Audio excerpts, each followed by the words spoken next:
Years के बाद ये अटैक दोबारा शुरू हो गए, तो ये वैसे तो जो रिस्पॉन्सिबिलिटी है वो ली है एक कह लीजिए कि जो बैन ऑर्गेनाइजेशन है उसने, लेकिन किस तरफ क्या एक बार फिर हम इसी तरह के अटैक्स देखने जा रहे हैं? आरजू साहिबा, बड़ी दुख की बात है और मैं दुख व्यक्त करता हूं कि कराची में अटैक हुआ है, कराची में लोगों की जान गई है। अच्छी बात नहीं। ईरान और यूएस ने अटैक कर लिया। वेरी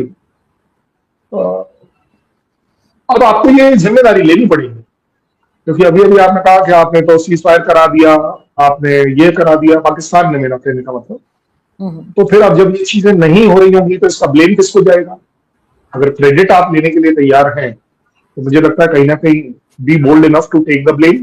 तो भाई हम सीज फायर, आपको जरूर बताना पड़ेगा कि क्या पाकिस्तान का इसमें कोई रोल है या नहीं, और अगर है जिसमें कि आप डंके की चोट पर बोल पाए कि नहीं जी, अगर हम यूएस को आंख मार देंगे तो ये एक दायरा रखा गया है जिसमें बातचीत करी जाए। क्यों? क्योंकि मैंने तब भी आपके साथ कहा था कि ये जो लड़ाई है ना, ये हेट्रेड की है, नफरतों की लड़ाई है। ओबामा साहब ने 2015 में ये पीस करी थी, आप देख लीजिए 10 साल बाद फिर हो गई। लेबनान इसराइल के, आइए भाई, आप हमारी कंट्री का नाम खराब कर रहे हैं। आप इस तरह के जनाजे में आते हैं।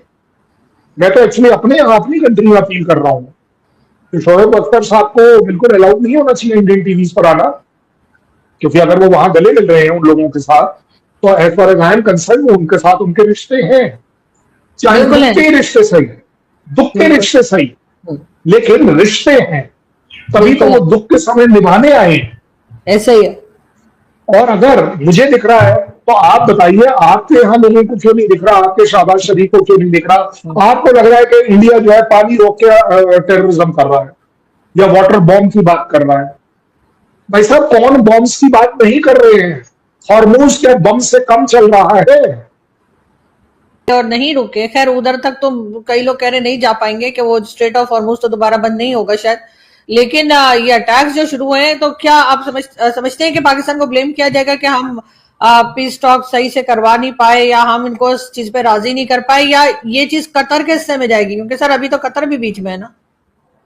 ठीक है, मैं कहता हूं, क्यों, अगर मैं ऐसा बात करूं, अगर मैं इंडियन ऐसा मेडिएट कर रहा होता तो मैं इस बात का वेट क्यों करूंगा कि दुनिया मुझे ब्लेम करेगी? मैं वो मत करूंगा ना। मैं अपने आप को क्रिटिसाइज करूंगा कि मिस्टर यूएस, मिस्टर प्रेसिडेंट, आपने हमारी बात को छोटा कर दिया कि हमने आपके साथ खड़े होकर इस पीस को कराया है। मिस्टर ईरान, आपने हमें छोटा बना दिया क्योंकि हमने आपके ऊपर विश्वास कर ये फ्रेमवर्क कराया था। दुनिया का ब्लेम तो गया भाड़ में, मेरा अपना ब्लेम होना चाहिए मेरे पास। आ गया कतर की, आपके यहां से एक बार भी ये क्यों नहीं बोला जा रहा कि कतर को क्रेडिट मिलना चाहिए? आपका कौन सा ऐसा यूट्यूबर है या आपका चैनल है जो ये बोलने को तैयार है कि इसका क्रेडिट कतर को भी जाता है या कतर को ही जाता है? आप बताइए।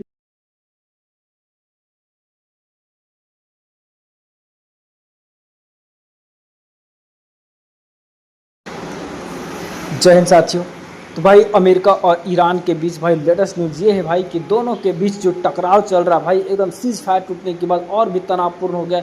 अमेरिका जहां एकदम ऐसे ऐसे ठिकानों को, मतलब ईरान के ठिकानों को ढूंढ रहा है भाई, जैसे उनके एकदम ड्रोन को निशाना बना रहा है, तो तटीय क्षेत्र को निशाना बना रहा है। अमेरिका एकदम अपने चरम सीमा, मतलब इस अमेरिका और ईरान के बीच जो युद्ध चल रहा है अपने चरम सीमा पर पहुंच गया भाई। इसी में एक लेटेस्ट न्यूज आया है भाई कि पाकिस्तान के कराची में भाई एकदम है उसके पुलिस हेडक्वार्टर जो है भाई, उस पर ऐसा हमला हुआ भाई कि 10 लोगों की मृत्यु हो गई है भाई, 10 जवानों उनका शहीद हो गए भाई।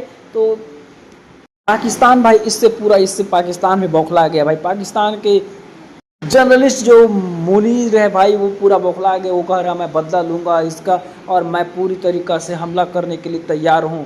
ISI उनके वो भी पूरे बोल रहे हैं भाई कि हम लोग इसका बदला लेंगे। आप लोगों को पता होगा भाई कि जो वहाँ पे या निशाना बनाया गया हेडक्वार्टर को कराची में, एकदम पूरी तबाह कर दिया भाई। एकदम बमबारी गोलाबारी सब हुआ यहाँ पे, और बम से पूरे जितना भी मतलब कि हेडक्वार्टर को पूरी तरीके से नस्ते नाबूद कर दिया, पूरा तरीके से उड़ा दिया भाई, जल करके पूरा खाक हो गया भाई, कुछ बचा नहीं है। तो ऐसी में पाकिस्तान भाई एकदम बौखला गया और पाकिस्तान भाई कह रहा है कि मैं इसका बदला जरूर लूँगा।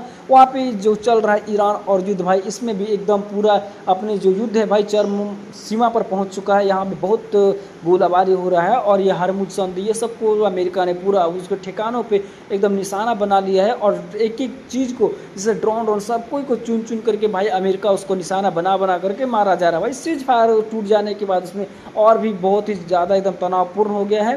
तो हमारे जितने भी साथी लोग हमारे वीडियो